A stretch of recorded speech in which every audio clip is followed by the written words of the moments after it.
नमस्कार दोस्तों, एक बार फिर आप लोगों का स्वागत है study with the leap online YouTube channel पर। हम लोग चर्चा कर रहे थे प्राथमिक शिक्षा के बारे में, प्राथमिक शिक्षा में चल रही तमाम योजनाओं और कार्यक्रमों के बारे में। इसी क्रम में हम लोग स्कूल चलो अभियान के बाद कस्तूरबा गांधी बालिका विद्यालय योजना के बारे में अध्ययन करेंगे। लगातार बालक बालिकाओं की शिक्षा के लिए उसमें शैक्षिक गुणवत्ता में सुधार लाने के लिए बहुत सारे कार्यक्रमों को लगाया गया, चालू किया गया।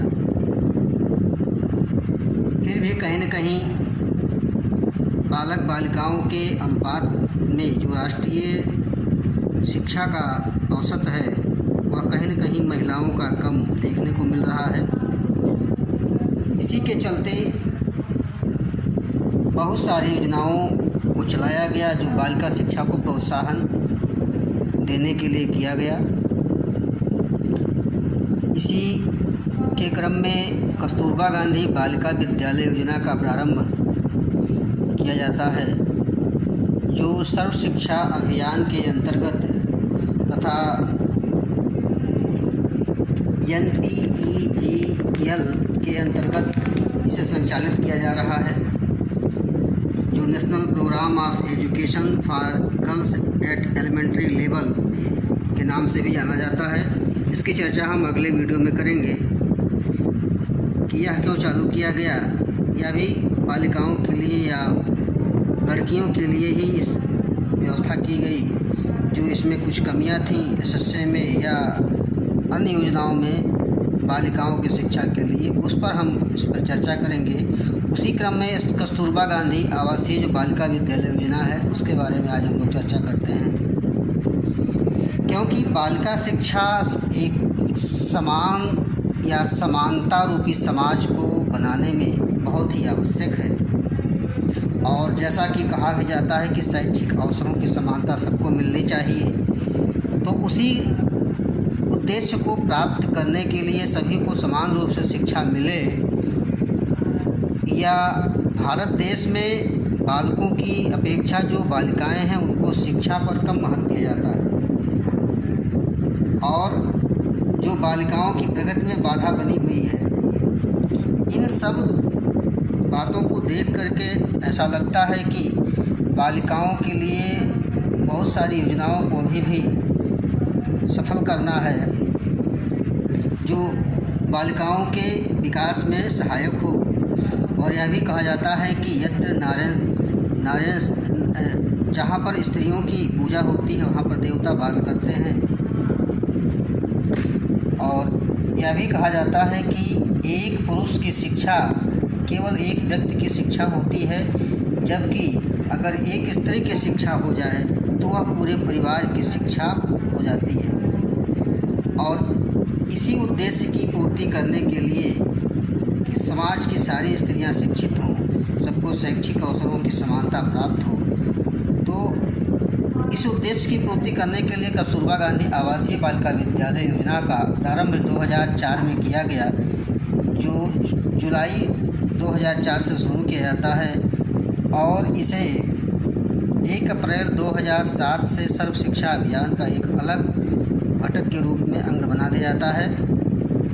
तो आइए देखते हैं कि प्रारंभिक शिक्षा के इस सार्वभौमिक गण के लक्ष्य को प्राप्त करने के लिए लगातार विभिन्न प्रयास किए जा रहे हैं, और उन्हीं के सकारात्मक परिणाम आए भी हैं। लेकिन फिर भी बालिका शिक्षा एक चुनौती बन रहा है। परिणाम स्वरूप केंद्र सरकार द्वारा सर्व शिक्षा अभियान को बढ़ावा देने के लिए कस्तूरबा गांधी बालिका विद्यालय योजना का प्रारंभ 2004 जुलाई में प्रारंभ किया गया, जो 27 राज्यों के यानी भारत देश के 27 राज्यों के 2578 पिछड़े ब्लॉकों में शुरू किया गया, जहां पर ग्रामीण महिला साक्षरता दर औसत साक्षरता दर से कम थी। तो कहने का मतलब ये हुआ कि ऐसे पिछड़े ब्लॉकों में इसे प्रारंभ किया गया 27 राज्यों के, जहां पर ग्रामीण महिला साक्षरता दर औसत से भी कम थी। अब हम इसके मोटे मोटा जो है रूप में देख लेते हैं कि इसकी स्थापना जो है जुलाई 2004 में होती है। इसका संचालन जो है एसएसए यानी सर्व शिक्षा अभियान के तहत किया जा रहा है, NPEDL के अंतर्गत ये चल रहा है। और इसमें कक्षा 6 से 8 तक के बच्चों की शिक्षा दी जाती है। और इसके बाद अगर हम 2011 से देखें तो इसमें कक्षा 9 से 12 तक के भी बच्चों को शामिल करने की बात की गई थी। अगर हम इसके आरक्षण की बात करें तो इसमें 75% SC, ST, OBC व अल्पसंख्यक वर्ग को स्थान दिया गया है और 25% BPL परिवार अर्थात गरीबी रेखा के या गरीब परिवारों के बच्चों के लिए इसमें प्रावधान किया गया है, चाहे वह जनरल कास्ट का या सामान्य कास्ट का भी हो, तो उसमें भी इसको आवासीय विद्यालय में पढ़ने की बात की गई है। अगर हम अनुदान की बात करें, कितना अनुदान कौन कर रहा है, तो 75% अनुदान केंद्र सरकार कर रही है और 25% राज्य सरकारों द्वारा अनुदान किया जा रहा है। अगर हम संख्या की दृष्टि से देखें तो उत्तर प्रदेश में सबसे ज़्यादा कस्तूरबा गांधी आवासीय विद्यालय हैं, जिनमें लगभग 750 आवासीय बालिका विद्यालय हैं। और इस आवासीय विद्यालयों को जो है 2007 में सर्व शिक्षा अभियान का एक अंग बना दिया जाता है।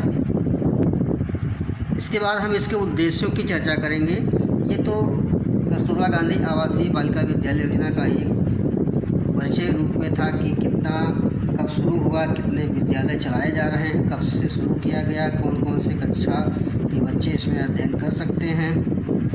और यह कस्तूरबा आवासीय जो विद्यालय है उसमें बालिकाओं को या लड़कियों को वह दूर दराज गांव के या दुर्गम क्षेत्र के जो पिछड़े क्षेत्र हैं उनमें शिक्षा प्रदान करने की बात करता है, जहां पर ये विद्यालय या कोई भी विद्यालय उपस्थित ना हो, उन्हें सुरक्षित वातावरण में और निःशुल्क शिक्षा की व्यवस्था करने की बात करता है।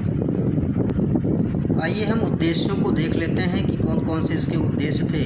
तो सबसे पहला उद्देश्य हमको मिल रहा है देखने को कि बालक बालिकाओं के प्रति सम दृष्टिकोण विकसित करना, अर्थात जो बालक बालिका का असमानता का विचारधारा है समाज में, उस विचारधारा को विकसित करना है और दोनों को समान दृष्टिकोण से देखा जाना चाहिए, ऐसा उद्देश्य रखा गया। दूसरा है बालिकाओं के सार्वभौमिक नामांकन व ठहराव को बनाए रखना, अर्थात जो भी बालिकाएं हैं, जो भी पिछड़े क्षेत्र की बालिकाएं हैं या जहां पर साक्षरता दर कम है, वहां पर उन्हें सार्वभौमिक नामांकन अर्थात उनका नाम लिखाया जाना चाहिए और उनके ठहराव को बनाए रखना है, वह उस विद्यालय में रुके रहें। और इसके साथ साथ गुणवत्ता युक्त शिक्षा की भी बात की जाती है कि बच्चों को, इन बच्चियों को गुणवत्ता युक्त शिक्षा दिया जाए। और इसमें अगला है बालिकाओं को सुरक्षित माहौल में शिक्षा का वातावरण देना, अर्थात आवासीय सुविधा देने के उपरांत उन बालिकाओं को अपने घर से दूर पैदल या किसी निर्जन स्थान से नहीं आना जाना पड़ेगा, तो उनका जो व्यक्तित्व है वह सुरक्षित रहेगा, उनका सुरक्षा प्रदान कराया जाएगा इस आवासीय विद्यालय में। और इस आवासीय विद्यालयों में BPL परिवार के बच्चियों को भी जो बीच में पढ़ाई छोड़ देती हैं उनके लिए भी सहायता देने की बात की गई है।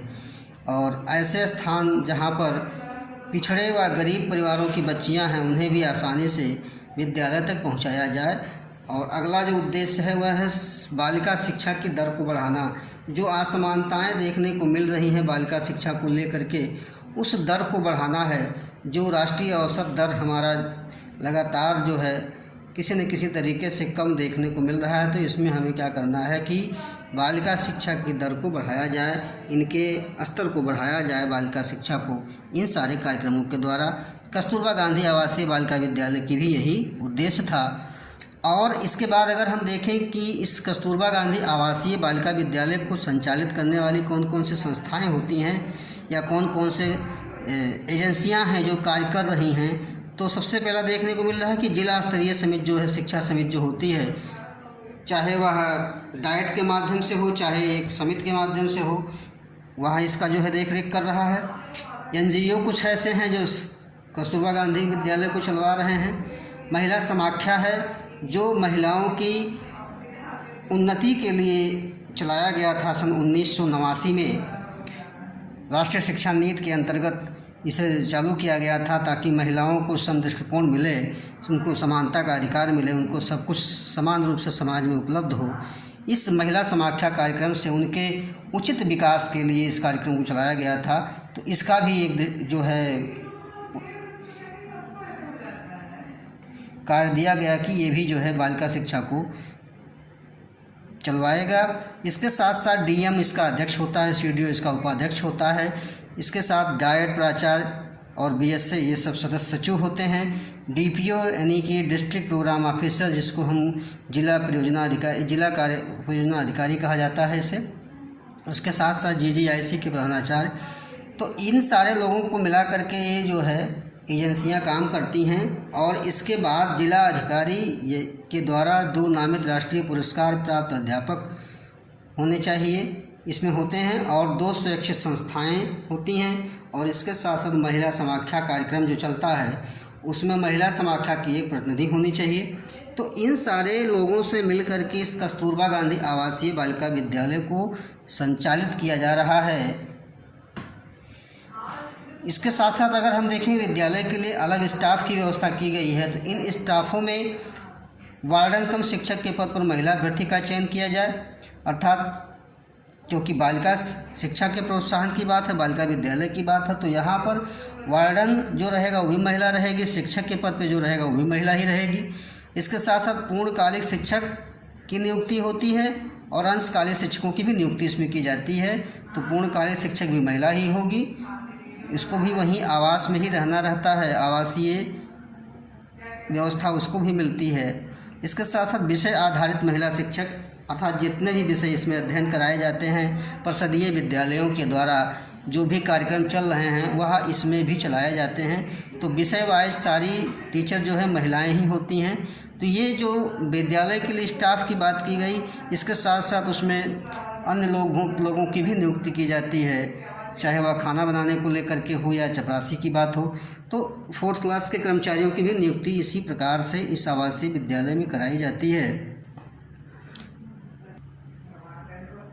अगर हम इस आवासीय विद्यालय योजना के जो घटक हैं, कंपोनेंट्स हैं, उनके बारे में अगर ध्यान दें तो हमें मिलता है कि उन क्षेत्रों में आवासीय विद्यालय स्थापित करना जहां पर प्राथमिक स्तर पर कम से कम 75 बालिकाएं या इससे अधिक हों, इनकी स्थापना किया जाए। अर्थात जहां पर 75 बालिकाएं प्राथमिक स्तर पर उपलब्ध हो जाएं, वहां पर आवासीय बालिका विद्यालय स्थापित किया जाए। इनमें अधिकांश SC ST अल्पसंख्यक वर्ग की उपलब्धता होनी चाहिए। और अगला है शिक्षण अधिगम सामग्री को तैयार कराया जाए, तकनीकों का इस्तेमाल किया जाए और बालिकाओं के परिवारों को आवासीय विद्यालय में नामांकन सुनिश्चित करने के लिए उन्हें प्रेरित किया जाए। उपयुक्त व आवश्यक अकादमिक समर्थन दिया जाए, उपयुक्त मूल्यांकन व पर्यवेक्षण किया जाए। तो इस योजना को चलाने के लिए जो भी एकेडमी के लोग हैं डिस्ट्रिक्ट लेवल, ब्लॉक लेवल पर, उनका समर्थन होना आवश्यक है। इसका उपयुक्त मूल्यांकन किया जाए, कितने कार्य हो रहे हैं, कितने नहीं हो रहे हैं, इनका उचित निर्देशन किया जाए, नियंत्रण किया जाए, उस पर सलाह दिया जाए कि क्या क्या करना चाहिए, क्या इसमें कमियां हैं, क्या सुधार होने चाहिए। तो कुछ मुख्य बातें और थोड़ा सा इसमें हैं जो हमें कस्तूरबा गांधी बालिका विद्यालय के उद्देश्यों को प्राप्त करने में सहायक होते हैं। तो हम देखते हैं कि हाल ही में कस्तूरबा गांधी बालिका विद्यालय में 100% या 100% छात्राओं के नामांकन के लिए, उपस्थिति के लिए और इनकी कमियों को चिन्हित करने के लिए एक प्रेरणा ऐप का इस्तेमाल किया जा रहा है, जिसके द्वारा इनके नामांकन में वृद्धि कराया जाए, उपस्थिति में वृद्धि कराया जाए, इनके कमियों को बताया जाए और इन सारे चीज़ों को निराकृत करने के लिए, इनका समाधान करने के लिए इस प्रेरणा ऐप का इस्तेमाल किया जाए। और लर्निंग आउटकम के लिए यानी जो अधिगम किया जा रहा है, बच्चों का कराया जा रहा है, उसको विकसित करने में 3 किताबों को चलाने की बात की गई है और 6 से 8 तक जो है 4 किताबों की बात कही गई थी। नई हैंडबुक, आधारशिला, अध्ययन आकर्षण और शिक्षण संग्रह विकसित किया जाए।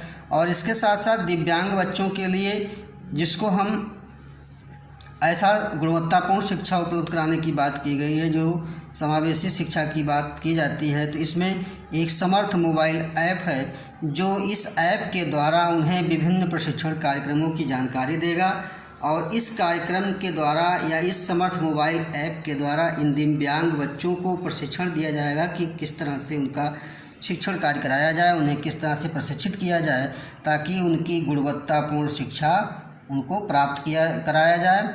और इसके साथ साथ अगर हम इसके विशेषताओं को देखते हैं तो इसमें हम देखते हैं कि सर्व शिक्षा अभियान के तहत जो अनुसूचित जात, अनुसूचित जनजात या पिछड़ा वर्ग या अल्पसंख्यक वर्ग की बालिकाएं थी उनको प्राथमिकता दी गई और सभी बालिकाओं को एक साथ रहकर शिक्षा प्रदान कराने की बात की गई, एक आवास में रहकर।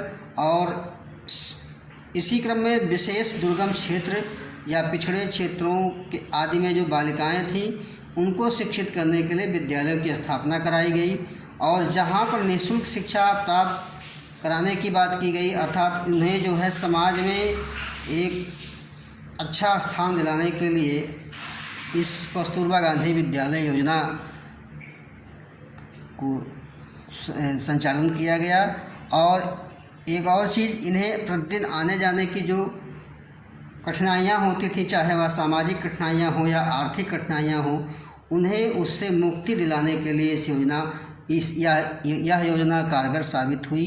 तो कस्तूरबा गांधी आवासीय बालिका विद्यालय का जो मोटा रूप में हम देखने को पा रहे हैं कि यह बालिकाओं की शिक्षा के लिए उन्हें उचित सम्मान स्थान समाज में, परिवार में या कहीं भी उचित स्थान दिलाने या सम्मानपूर्वक स्थान दिलाने के लिए चलाया गया और इन्हें गुणवत्तापूर्ण शिक्षा प्रदान करने के लिए चलाया गया।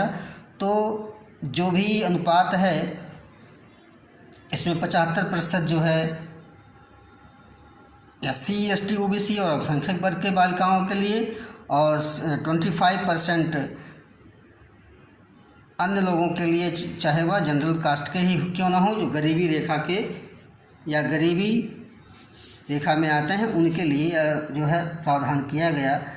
तो इस प्रकार हम देख रहे हैं कि बालिका शिक्षा को पूर्ण रूप से संचालित करने के लिए कस्तूरबा गांधी योजना के द्वारा उन्हें आवासीय बालिका विद्यालय या आवास प्रदान करके, चाहे वह किताब के रूप में हो, चाहे वह कपड़ों के रूप में हो या किसी भी रूप में उन्हें शिक्षा प्रदान करने की बात की गई ताकि वह एक सशक्त भारत के निर्माण में सहयोग करें।